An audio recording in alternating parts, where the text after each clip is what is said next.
Hello बच्चों, we have a question. Roots of the expression, basically यहाँ पे matching करानी कॉलम 1 कॉलम 2 की। पहला क्वेश्चन है roots of the expression is.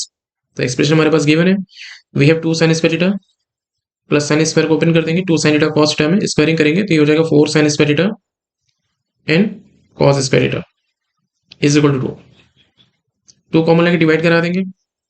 Inside हमारा बचेगा sin square theta plus 2 we have sin square theta and cos square theta that is equal to 1। ऐसे हो जाएगा हमारा, ठीक है। 2 कॉमन लेके हमने डिवाइड करा हुआ है। sin स्क्वायर थीटा को उधर सेंड कर देंगे तो ये हो जाएगा 2 sin square theta and cos square theta is equal to 1 minus sin square theta, वो हमारा cos स्क्वायर थीटा में कन्वर्ट हो जाएगा। नो, अगर हम देखेंगे तो दोनों में एक तो cos स्क्वायर थीटा का पार्ट हमारा कॉमन आएगा। अगर cos स्क्वायर थीटा को इधर शिफ्ट करा के cos स्क्वायर थीटा कॉमन करेंगे तो मिलेगा cos स्क्वायर थीटा और साथ में आएगा 2 sin square theta minus 1 that is equal to 0। दो का मल्टीप्लीकेशन 0 आ रहा है। अगर पहला पार्ट 0 होगा तो वहां से हमें थीटा की वैल्यू मिल जाएगी पाई बाई 2। अगर सेकंड पार्ट 0 होगा तो sin स्क्वायर थीटा हमारा निकल के आएगा 1/2। तो यहाँ पे थीटा की वैल्यू हम क्या क्या पुट कर सकते हैं। थीटा अगर हमारा पाई बाई 4 होगा तो भी सेटिस्फाई करेगा। हमें ऑप्शन जो भी गिवन है वो एक्यूट एंगल गिवन है, तो पाई बाई 4 हमारा सेटिस्फाई करेगा एंड पाई बाई 2 सेटिस्फाई करेगा। क्यू और एस के साथ मैचिंग हो जाएगी, ठीक है। तो ए की मैचिंग हमारी क्यू और एस के साथ हो जाएगी। Next we have point of discontinuity of the function, हमें बतानी है, ठीक है। Point of discontinuity of the function बतानी है। देखो फंक्शन में जो गिवन है f(x) is equal to we have this function. एक cos का फंक्शन है, एक ये फंक्शन गिवन है। cos का फंक्शन साथ में ग्रेटेस्ट इंटीजर लगा हुआ है, तो cos का फंक्शन हमेशा कंटिन्यूअस होता है। डिसकंटिन्यूअस कब हो सकता है, जहां पे ग्रेटेस्ट इंटीजर डिसकंटिन्यूअस होगा वहीं पे cos हमारा डिसकंटिन्यूअस हो सकता है। तो जो डिसकंटिन्यूटी आएगी वो ग्रेटेस्ट इंटीजर की वजह से आएगी। वो कब आएगी, जब 6/6x/π हमारा क्या होगा, इंटीजर होगा। बेसिकली क्या होता है कि जो ग्रेटेस्ट इंटीजर का ग्राफ होता है वो कुछ इस तरीके से बनता है। ये डिसकंटिन्यूअस कहाँ पे होता है, इंटीजर इंटरवल्स पे। जहाँ पे इंटीजर पॉइंट होता है वहीं पे डिसकंटिन्यूअस होता है। तो जहाँ पे इनकी इस पार्ट की वैल्यू हमारी इंटीजर आएगी वहीं पे डिसकंटिन्यूअस हमारा फंक्शन हो सकता है, वहीं पे हमारा फंक्शन डिसकंटिन्यूअस होगा बेसिकली, ठीक है। तो हमें देखना है कि डिसकंटिन्यूअस अगर हो रहा है तो 6x/π हमारा इंटीजर नहीं होना चाहिए। तो अगर हम ऑप्शन वाइज जाए कि π/6 अगर पुट करेंगे तो 6x/π इंटू π/6 यानी कि x की जगह π/6 पुट करेंगे तो 6/π into π/6 that is going to be integer, तो p पे डिसकंटिन्यूअस हो जाएगा। अगर हम π/4 पुट करेंगे तो ये हमारा इंटीजर नहीं आएगा, कोई भी पार्ट इंटीजर नहीं आएगा। फिर π/3 पुट करेंगे तो ये इंटीजर हो जाएगा, तो यहाँ पे भी डिसकंटिन्यूअस होगा। तो p हो जाएगा हमारा ऑप्शन, r भी हो जाएगा।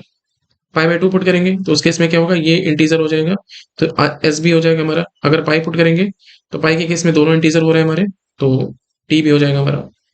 तो p r s t हमारी मैचिंग होगी। नो, तो क्या समझना था कि ये इंटीजर पॉइंट्स में ही डिसकंटिन्यूअस होगा, तो हमने कहा कि ठीक है, ये हमारा इंटीजर कहाँ कहाँ पे होगा, ऑप्शन वाइज हमने देख लिया। Next, volume of the parallelepiped with its edges represented by the vectors we have I cap plus j cap comma I cap plus 2j cap and I cap plus j cap plus pi k cap, ऐसे given है। we have I cap plus j cap comma I cap plus 2j cap and I cap plus j cap plus pi k cap। Volume बताना है तो determinant का use कर लेंगे हम पैरेललोपाइड का वॉल्यूम निकालने के लिए। तो वेक्टर्स हमें गिवन है, we have 1 1 0, next we have I cap plus 2j cap यानी कि 1 2 0, नेक्स्ट वी हैव 1 1 pi, तो 1 1 pi ऐसे गिवन है। डिटरमिनेंट निकालेंगे इसका हम, तो 1 1 0 भी है, 1 2 0 एंड 1 1 pi। सिंप्लीफाई करेंगे, फर्स्ट रो के रिस्पेक्ट में ओपन करते हैं तो +1 2 पाई हो जाएगा। फिर -1 के करस्पॉन्डिंग करेंगे अगर हम तो पाई आ जाएगा। ओवरऑल क्या मिलेगा, 2 pi minus pi that is भी है पाई। फर्स्ट रो के रिस्पेक्ट में ओपन किया हुआ है तो +1 के करस्पॉन्डिंग हमारा 2 पाई हो जाएगा, -1 के करस्पॉन्डिंग करेंगे तो पाई हो जाएगा, सिंप्लीफाई करेंगे तो पाई आएगा। तो जो वॉल्यूम निकल के आ रहा है हमारा वो पाई निकल के आ रहा है, तो सी की मैचिंग हमारी टी के साथ हो जाएगी।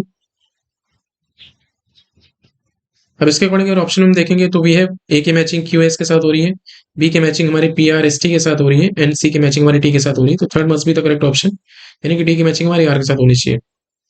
Angle between the vectors A and B where A B C are unit vectors satisfying that condition, ठीक है। तो ए बी सी तीनों में यूनिट वेक्टर गिवन है और इस कंडीशन को सेटिस्फाई कर रहे हैं, ए और बी के बीच में एंगल बताना है।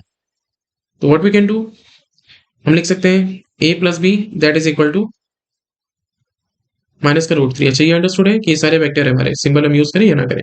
और ये भी हमें गिवन है कि यूनिट वेक्टर है। दो सेट की अगर स्क्वायरिंग करेंगे तो ये हमारा हो जाएगा ए प्लस बी का स्क्वायर जब करेंगे तो ये मॉड ए प्लस बी का स्क्वायर हो जाएगा इज इक्वल टू ये 3 मॉड सी का स्क्वायर हो जाएगा। ओपन करेंगे तो मॉड ए स्क्वायर भी है प्लस मॉड बी स्क्वायर भी है plus 2 mod A mod B cos theta is equal to 3 mod C हमारा 1 होगा तो वी हैव 3, ये भी 1 हो जाएंगे। 2 आ जाएगा इधर सेंड कर देंगे तो वी हैव 2 मॉड बी भी हमारा 1 हो जाएगा। तो अल्टीमेटली जो हमें मिलेगा वो 2 कॉस थीटा और इज इक्वल टू हमें मिल जाएगा 1। थीटा निकालेंगे तो ऑब्वियसली यहाँ से पाई बाई 3 आ जाएगा वन ऑफ द एंगल। ठीक है, तो हमारी मैचिंग जो हो जाएगी वो आर के साथ हो जाएगी। तो डी की मैचिंग हमारी आर के साथ होगी। ऑप्शन जो हमारा करेक्ट होगा that is B third option.